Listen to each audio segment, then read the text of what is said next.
Jamie Tripp, I got your question right here. It was coming right up. What are your thoughts on using a hopback to limit vegetal material from entering or on late or dry hop additions? I think this is a really, I like this. I like this. So, hopback, whether it's on the homebrew side or the pro side, what we're talking about is we are talking about a vessel that will be between the kettle. Oh, I'll move this hand over. Between the kettle and the heat exchanger. Okay, so your wort is still hot. Wort is coming out of the kettle, going into the hot back, and the hot back will oftentimes have some sort of filter or screen that, or some sort of like screen container that you can fill with like whole hops. And then it goes from there to the heat exchanger, and then gets cooled down. And there's multiple things that can do. Obviously, it'll give you some hop compounds into your wort, but that vegetal matter will actually help to serve somewhat as a filter too, for getting out some trub, some particulate from going into your heat exchanger and on into your fermenter. I will say this. I've only done a little bit of work with one. I think that if you're looking to get dry hop character out of a hop back, I don't think that's what you're going to get out of a hop back. I don't think that's what you're going to get out of a hop back. I think you're going to get a late kettle flavor out of it. I think you're going to see a boost in aromatics, right?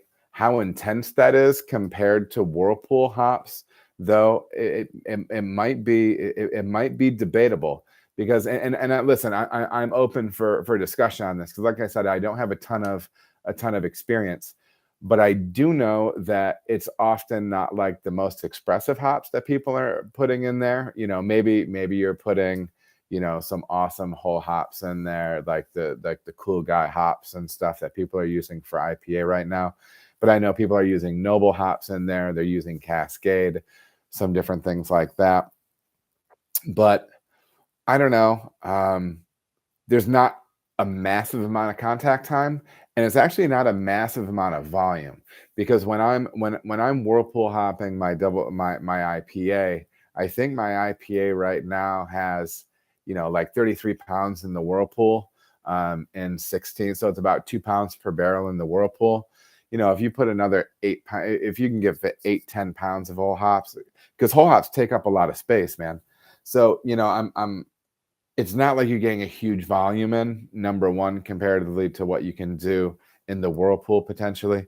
So, so yeah, I think you can get some character out of it. I don't think it would come across like dry hop though, because it's going to see the full fermentation, potentially interact with the yeast, depending on what yeast you're using, and changing compounds from biotransformation. But yeah, man, I still see it as something in your tool belt. It's definitely something that can help you get clearer wort to your fermenter, which I think there's utility to. And it might be able to help you pull some nuance and do your thing with it, rip with it, and have some fun with it. As always, even if it's not the most dynamic tool, it can be a tool in your tool belt. Use it, experiment with it, and see what it does for you. See what it does, because you never know when it's going to be the right trick to implement with a new beer that you're working on. All right, everybody, thank you so much for watching. If you feel as if you got any value out of the video, please like and subscribe. There are also other videos that you can watch. They're going to maybe be over here or over here. Appreciate you watching.